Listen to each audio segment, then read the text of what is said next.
Welcome to the Life Paradox, where reality is stranger than fiction. The evening rain tapped against the window of Ethan Walker's downtown apartment as he paced back and forth, running his fingers through his dark hair. Mia stood near the door, her arms crossed protectively over her stomach, her eyes fixed on his reaction rather than the cityscape view that had once impressed her. "Are you sure?" Ethan finally asked, his voice barely audible above the rain. 6 weeks, Mia replied. "I took 3 tests." At 27, Ethan was an architect on the rise, recently promoted and handling his first major project. Children weren't in his 5-year plan, not even his 10-year plan. Marriage was a distant concept, something for later, much later, after he'd established himself. "This wasn't supposed to happen," he said, more to himself than to her. "We were careful." Mia took a step toward him. "I know this isn't what either of us planned, but—" "What are you thinking?" Ethan interrupted, stopping his pacing to look at her directly. "You want to keep it?" The question hung between them like a physical thing. Mia's hand instinctively went to her stomach. "Yes," she whispered. "I do." Ethan resumed his pacing, faster now. "How would that even work? We've only been dating 8 months. I'm never home. You're finishing your degree. We don't have money for a baby." "We would figure it out," Mia said. "People do. Every paradox begins with a question. If you love unraveling life's biggest mysteries, hit subscribe and join the Life Paradox, where every story bends reality." Ethan stopped at the window, pressing his forehead against the cool glass.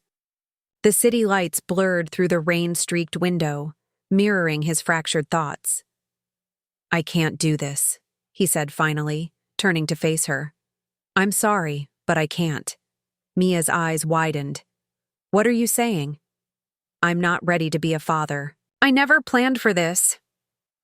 "Neither did I." Mia's voice rose. "But this is happening, Ethan." He shook his head, a cold resolve settling over him. "You're making this choice, not me." "So that's it? You're just out?" "What do you want from me, Mia? To pretend I'm happy about this? To fake it for the next 18 years? Tears welled in her eyes. "I want you to step up, to be a partner, a father." Ethan grabbed his keys from the counter. "I need some air." Mia blocked his path to the door. "If you walk out now, don't bother coming back." Their eyes locked in a silent battle of wills. Finally, Ethan stepped around her, hand on the doorknob. "I never asked for a baby," he said, voice tight with finality. The door closed behind him with a soft click that belied the magnitude of the moment. In the hallway, he hesitated, half expecting, hoping, perhaps, that she would fling the door open and chase after him. But the door remained closed. 7 months later, Lucas James Bennett was born with Ethan's chin and Mia's eyes. His birth announcement arrived in Ethan's mailbox 3 weeks later. Ethan stared at the small, wrinkled face in the photo before placing the card and envelope in his desk drawer, burying it beneath contracts and blueprints. He sent a check, a large one, with no note. The next month, it came back uncashed, torn in half. He didn't try again.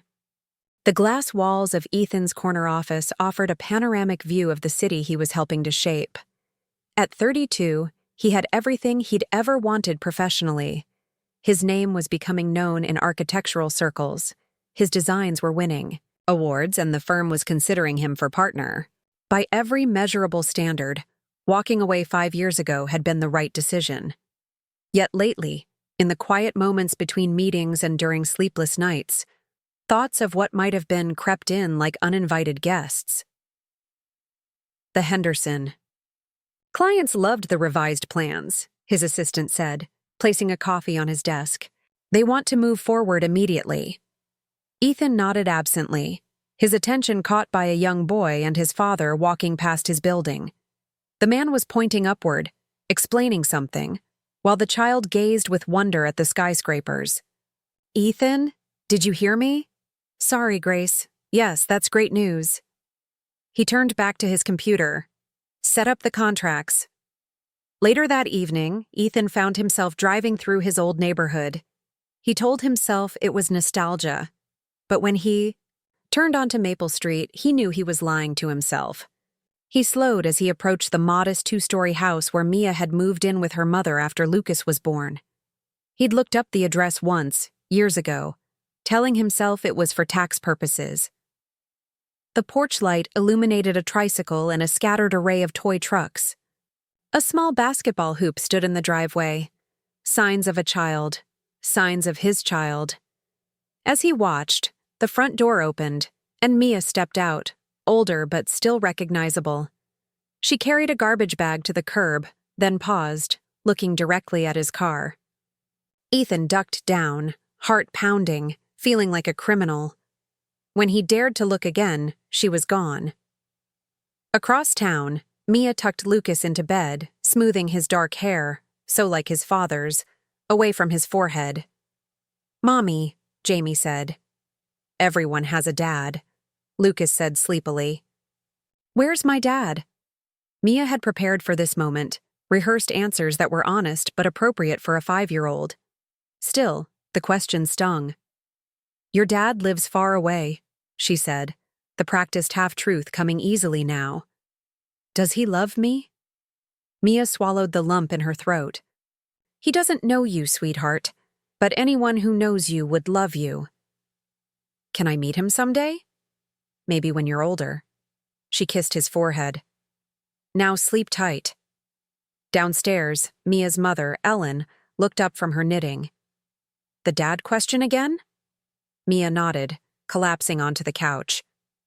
"It's getting harder to answer."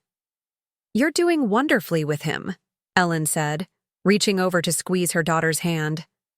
"Lucas is happy, kind, and bright. You've done that, with or without his father." "I know," Mia said. "But sometimes, I wonder if I made the right choice, not pushing Ethan to be involved." "You can't force someone to be a parent," Ellen replied gently. "And from what you've told me, he made his choice very clear." Mia sighed. "Lucas deserves better." "Yes," Ellen agreed. "But he has you, and you're more than enough." That night, as Lucas slept surrounded by drawings of imaginary buildings and structures, a talent that sometimes made Mia's heart ache with recognition, she allowed herself to wonder where Ethan was and if he ever thought about the child he'd walked away from.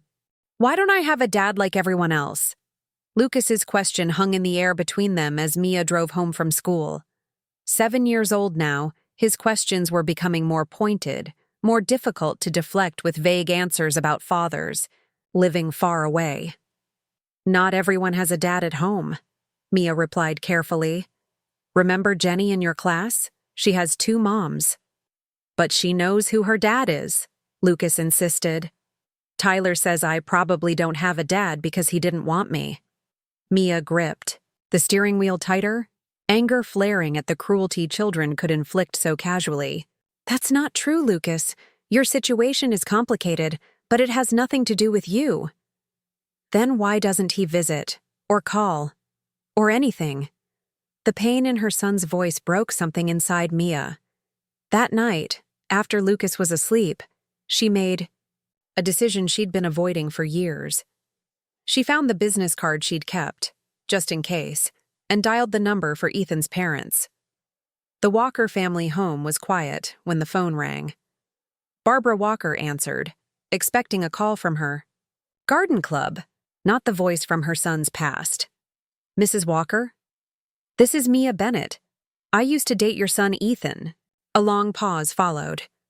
"I remember you, dear. I'm calling because, well, Ethan and I have a son.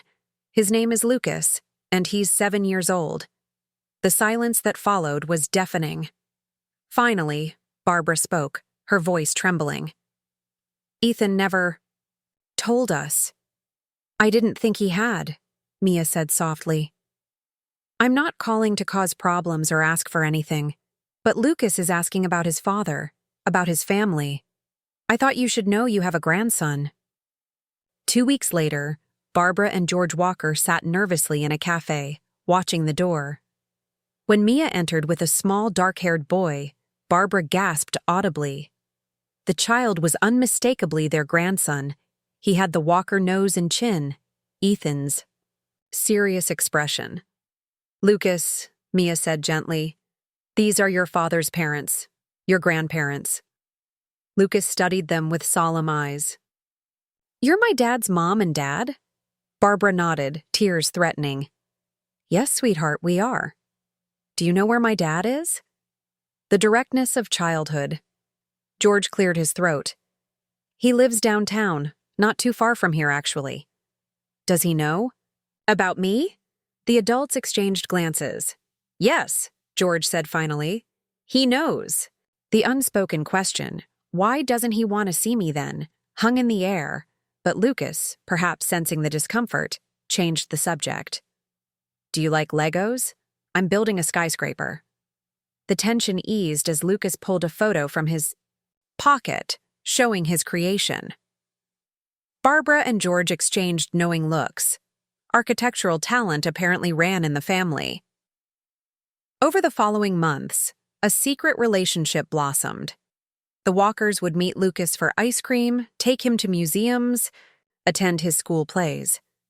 Each time, the guilt of keeping these meetings from their son weighed heavier. "We should tell Ethan," Barbara insisted one evening after returning from Lucas's baseball game. "And say what?" George countered. "That we've been seeing his son behind his back for months? That the boy he walked away from is asking questions? He won't answer?" "We're lying to both of them," Barbara said. "Lucas thinks we can't tell his father where he is, and Ethan doesn't even know we know about Lucas." George sighed heavily. "Ethan made his choice, Barb.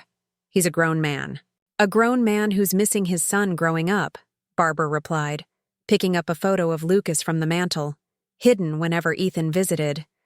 "Our grandson deserves his father. And if Ethan rejects him again, that child has been hurt enough." Barbara replaced the photo, her decision made. "Then we continue as we are, but this can't go on forever. Eventually, the truth comes out. It always does." Neither of them realized how prophetic those words would be, nor how soon the fragile arrangement would shatter. The hospital corridor seemed endless as Ethan rushed toward the cardiac unit, his footsteps echoing against the sterile walls. The call had come during a client meeting. His father had suffered a major heart attack. By the time Ethan arrived, the doctors were using words like critical condition and prepare yourself. Barbara sat beside the hospital bed, holding her husband's hand. She looked up when Ethan entered, her eyes red-rimmed and exhausted. "The doctor says it could be any time now," she whispered. Ethan took his father's other hand, shocked by how frail it felt. George Walker had always been strong, invincible in his son's eyes. Now, connected to machines that beeped and hissed, he seemed diminished. As evening turned to night, George briefly regained consciousness.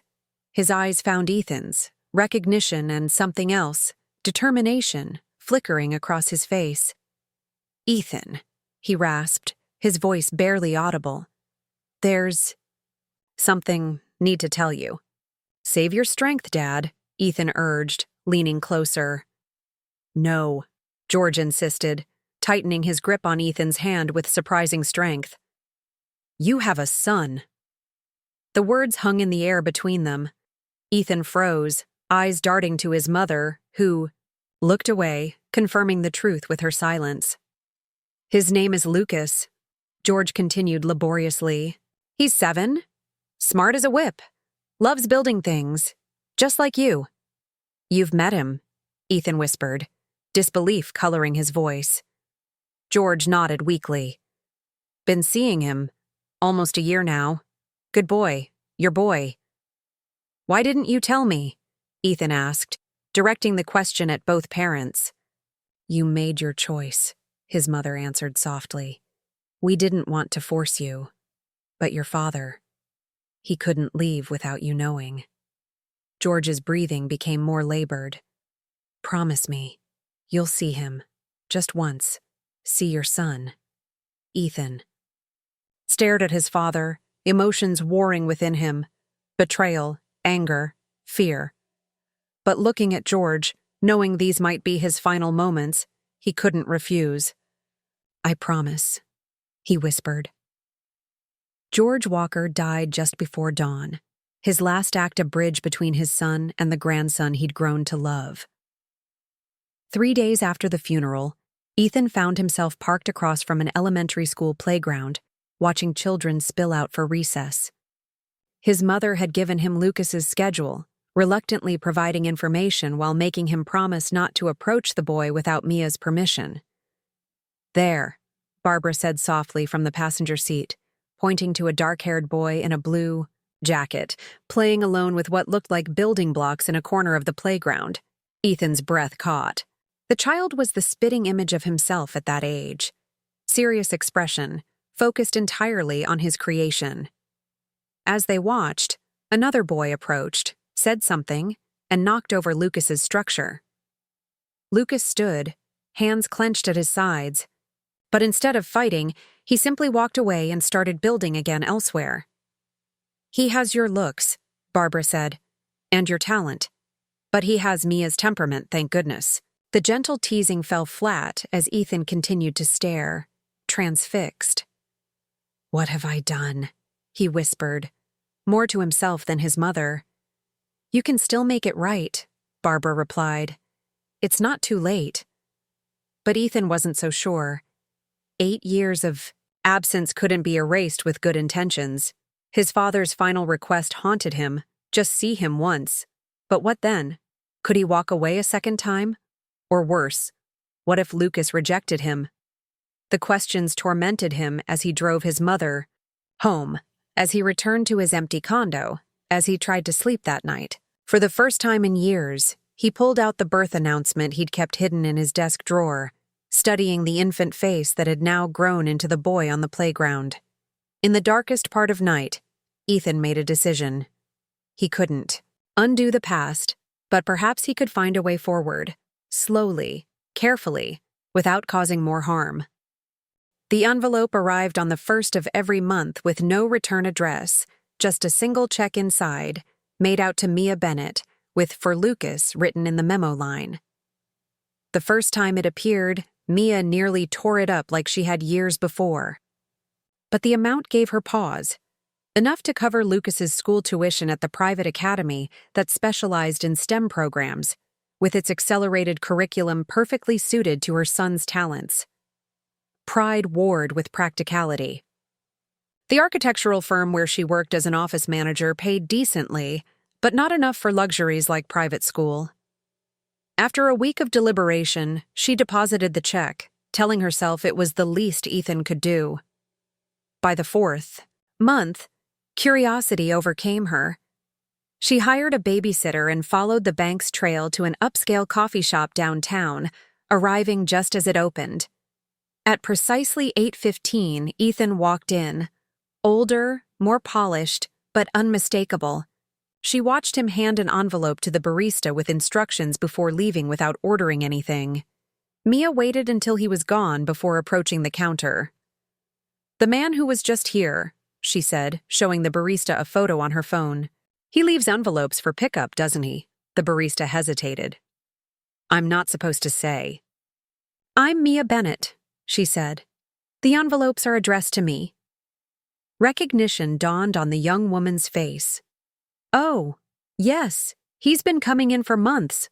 Always says the same thing, that someone will claim it on the 1st, but if not, mail it," to the address on the envelope. Mia thanked her and left, mind racing. The next day, she waited outside Ethan's office building until he emerged for lunch. The shock on his face when he spotted her was almost satisfying. "We need to talk," she said simply. They sat in a small park nearby, an uncomfortable distance between them on the bench. "Why now?" Mia asked. "After 9 years of nothing, why start? Sending money?" Ethan stared at his hands. "My father died 6 months ago." "I know." Lucas was devastated. At Ethan's surprised look, she added, "Your parents have been part of his life for over 2 years now." "He told me before he died," Ethan said quietly. "Made me promise to see Lucas, at least once." "And the money? Is that you fulfilling your obligation without actually having to be involved?" Ethan flinched at the accuracy of her assessment. "At first, maybe. I didn't know how to. I thought Lucas would be better off." "Don't," Mia interrupted. "Don't say he's better off without you.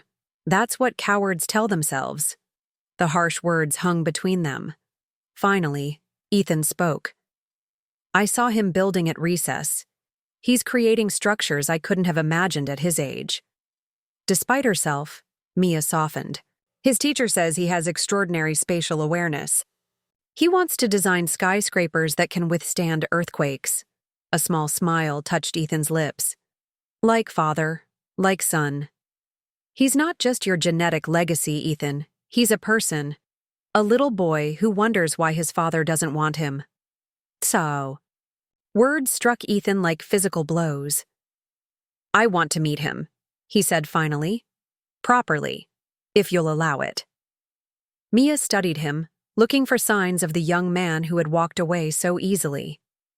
Instead, she saw someone haunted by regret, someone perhaps ready to do better.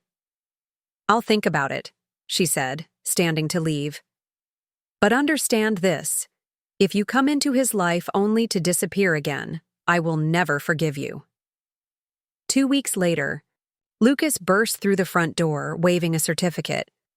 "Mom, I got chosen for the junior architect competition. Only 10 kids in the whole city." Mia embraced him, her heart swelling with pride and something else, certainty. That evening, she called Ethan. "Lucas has his first big architecture event next month," she said when he answered. "If you're serious about being in his life, that's where it starts." After she hung up, Mia stared at the photo on her mantel, Lucas grinning widely, missing his 2 front teeth, arms around his grandparents.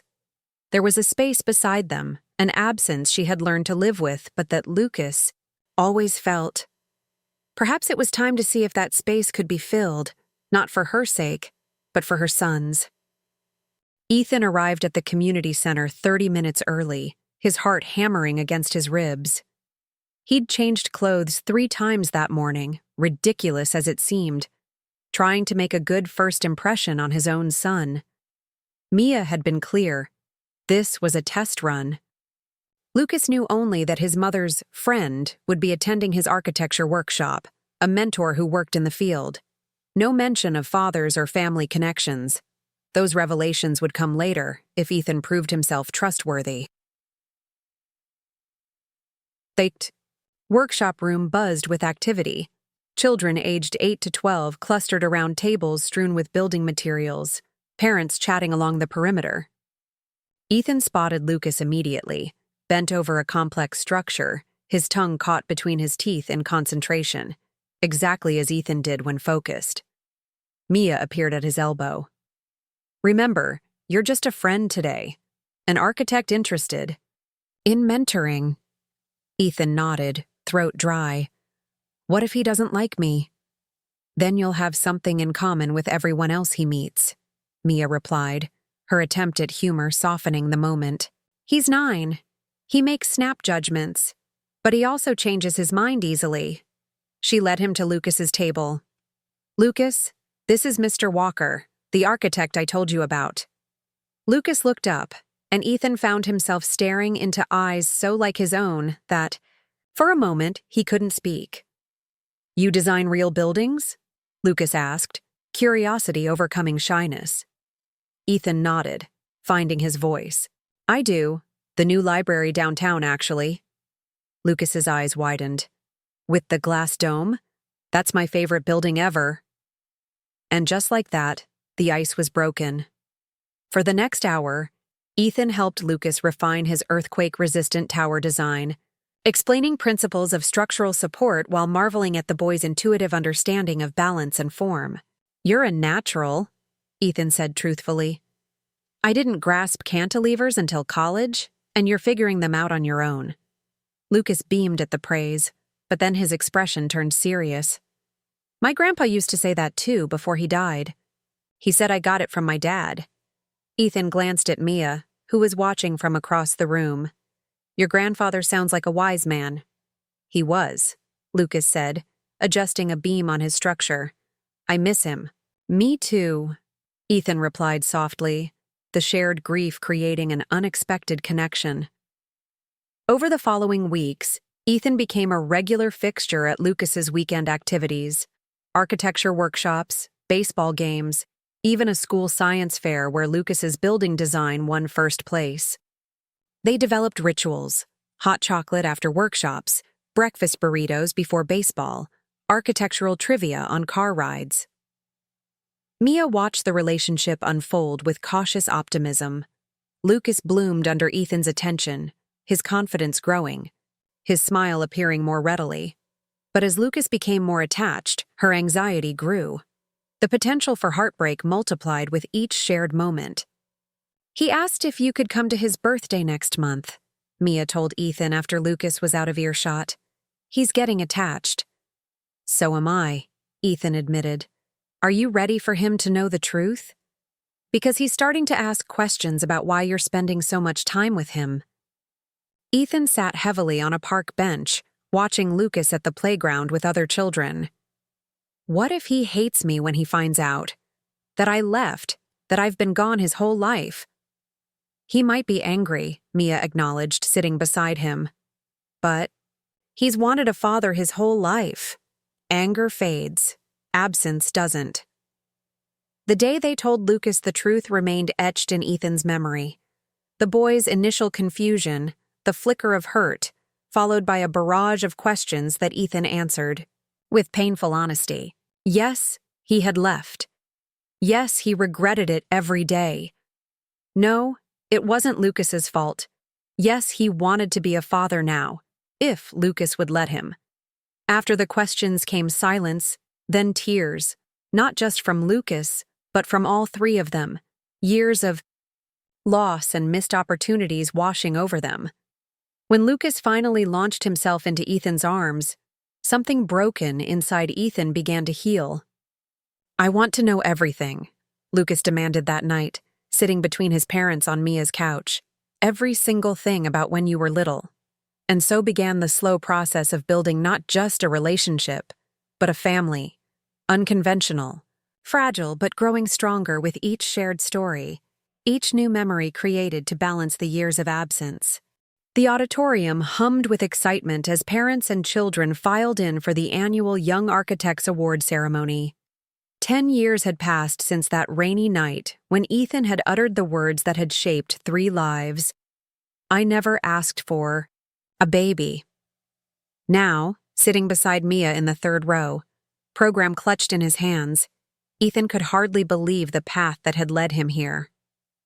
On stage, Lucas, now 10, stood tall among the finalists, his project, a sustainable community center, design, displayed prominently on the screen behind him. He looks so grown up, Mia whispered, squeezing Ethan's hand reflexively before remembering herself and pulling away. Their relationship had evolved into a careful friendship for Lucas's sake, the old wounds slowly healing but never quite forgotten. Co-parenting had been a learning curve, Ethan overcompensating at times, Mia struggling to share the child she'd raised alone for so long. But watching Lucas flourish made every difficult conversation worth it. And the winner of this year's Junior Architectural Vision Award goes to Lucas Bennett Walker for his community center design connecting spaces. The crowd erupted in applause. Lucas looked momentarily stunned before breaking into a wide smile that was pure Mia. As he accepted the award, his eyes found his parents in the crowd, and he gave them a small, private wave. I want to thank my mom, who's always believed in me, Lucas said into the microphone, his voice steady despite his nerves. And my dad, who showed me that it's never too late to build something beautiful. The simple words left Ethan speechless, emotion closing his throat as pride and regret collided within him. Beside him, Mia wiped away tears.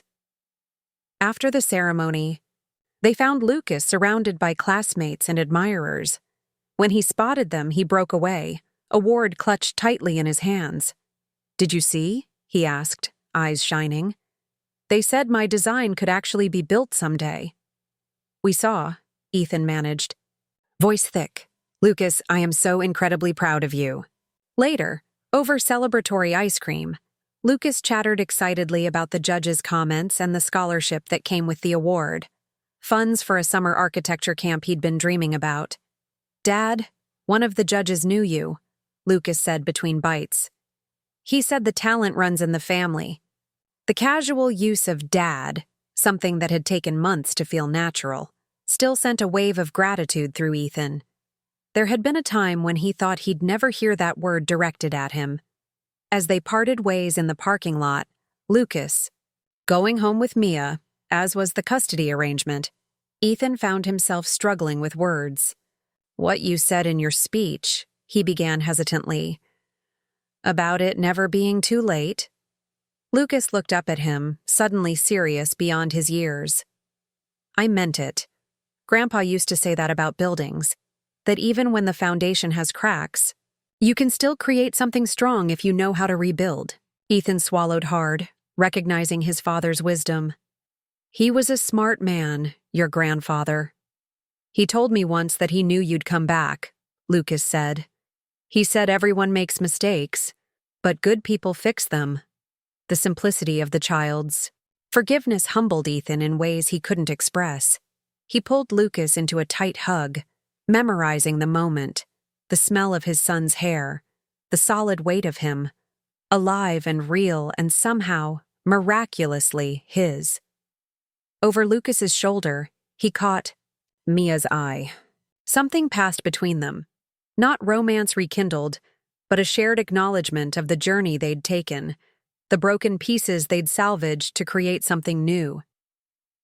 10 years ago, Ethan had walked away from responsibility, from connection, from love, believing he was choosing freedom. Instead, he had chosen a decade of emptiness that no professional success could fill. The real freedom, he had discovered, lay in the messy, complicated bonds of family, in choosing to stay, to repair, to build anew. As Lucas pulled away, chattering about his designs for next year's competition, Ethan made a silent promise to his younger self, to the frightened man who had once stood at a crossroads and chosen the easier path. Some mistakes can be unmade, some words can be taken back. Some foundations, even cracked ones, can support structures more beautiful than we ever imagined possible. And sometimes, the things we never asked for turn out to be the very things we needed most.